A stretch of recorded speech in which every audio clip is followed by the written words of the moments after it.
Oke, selamat siang. Jadi hari ini kita akan belajar gimana sih cara membuat kelas di Google Classroom.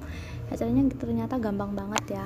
Jadi kita bisa masuk ke akun Google Classroom kita ya, dimanapun akunnya bisa di-download di Play Store.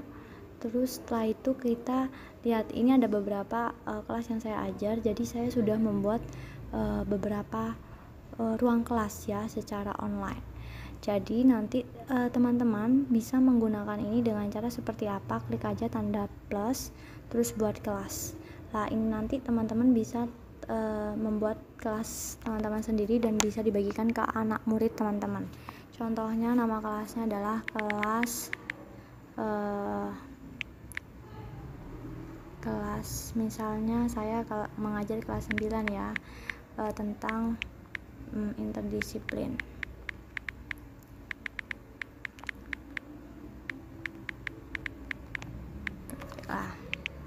Seperti ini teman-teman, bagiannya bisa ditulis 1, 2 terserah, tapi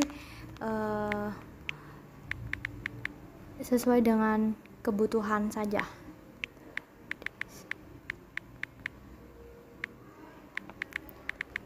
Ya, terus setelah itu setelah teman-teman membuatnya ya, lama nggak ini ya, setelah membuat kelas ini pasti masih kosong ya, jadi nanti akan ada tambahan lagi. Tambahannya berupa apa? Kita bisa menambahkan anggota dengan cara klik tanda setting, terus nanti kirim link undangannya. Jadi ini diklik aja, nanti teman-teman bisa langsung kirim link undangannya ke teman-teman atau ke orang-orang lain ya, begitu. Setelah itu kalau sudah ada anak murid yang sudah masuk, teman-teman bisa menggunakan fitur-fitur lain. Contohnya apa yang bisa dibagikan ke kelas, misalnya instruction atau pengumuman penting. Teman-teman juga bisa bagikan, misalnya membawa buku agenda. Kemudian yang kedua mengerjakan update personal project misalnya ya, update personal project ya, seperti ini teman-teman. Jadi nanti langsung saja diberikan tanda pesawat. Ini akan menunjukkan pengumuman atau apa yang bisa teman-teman bagikan di dalam kelas. Tapi kalau misalnya pengumumannya ternyata saya biasanya lewat grup WA, bisa juga menggunakan fitur ini, dan ini sangat efektif untuk anak murid kita. Kemudian untuk tugas kelas sendiri, teman-teman bisa klik tugas kelas dan klik tambah. Di tambah ini ada beberapa. Untuk tugas klik atas, untuk pertanyaan bisa di bawahnya ya. Kita akan kasih contoh lagi untuk yang tugas. Di tugas ini teman-teman bisa kasih judul, kemudian instruksi penugasannya, poinnya tetap 100. Biasanya kalau saya kan poin fullnya adalah 100, jadi 1 sampai 100 yang tentang nilainya. Jadi saya gunakan poin 1 sampai 100. Tapi kalau teman-teman menggunakan poin 1 sampai 10 ya silahkan. Tenggat waktunya di sini juga bisa kita atur. Kemudian topiknya apa? Misalnya sistem pencernaan juga bisa kita atur. Begitu ya.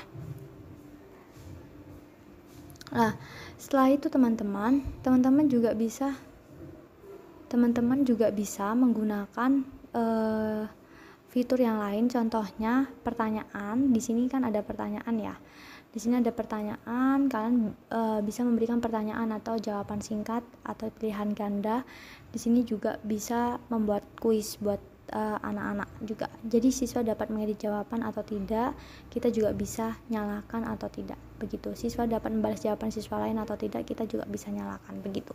Dari fitur-fitur ini sangat efektif dalam kelas online ya, khususnya. Kemudian ada lagi yaitu materi. Kalau teman-teman mau bagikan materi kepada anak murid, kalian boleh menggunakan fitur ini ya. Jadi fitur ini juga bisa ada topiknya, deskripsinya. Kalau teman-teman mau tambahkan file, kalian bisa gunakan tanda pengait ini, kemudian cari filenya, atau mau tambahkan link YouTube kalian juga bisa.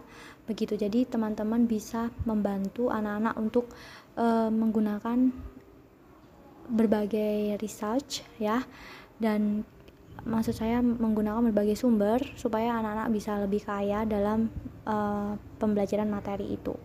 Kemudian kemudian kita juga bisa gunakan topik ini untuk memberikan perbedaan antara mungkin indikator 1 dengan indikator 2. Misalnya di indikator 1 ada satu topik, yaitu topiknya tentang sistem pencernaan, nanti yang kedua sistem reproduksi, kemudian yang topik selanjutnya ada sistem pernafasan ya. Setiap sistem-sistem bisa ditambahkan topik dan teman-teman bisa tambahkan di sini sebagai pembeda begitu ya di setiap penugasan. Ini untuk tugas kelasnya. Untuk forumnya sendiri kita bisa upload fit pengumuman atau upload informasi-informasi yang berkaitan dengan sekolah. Kemudian untuk siswa sendiri kita bisa tambahkan siswa tadi bisa dengan link undangan ya. Kemudian kita juga bisa menambahkan pengajar di sini. Jadi kita bisa tambahkan di sini link pengajar. Ya, ini saja sih untuk bagaimana penggunaan Google Classroom, dan teman-teman boleh uji coba secara pribadi ya di rumah. Ini sangat efektif, jadi bisa diterapkan. Oke, semangat, bye bye.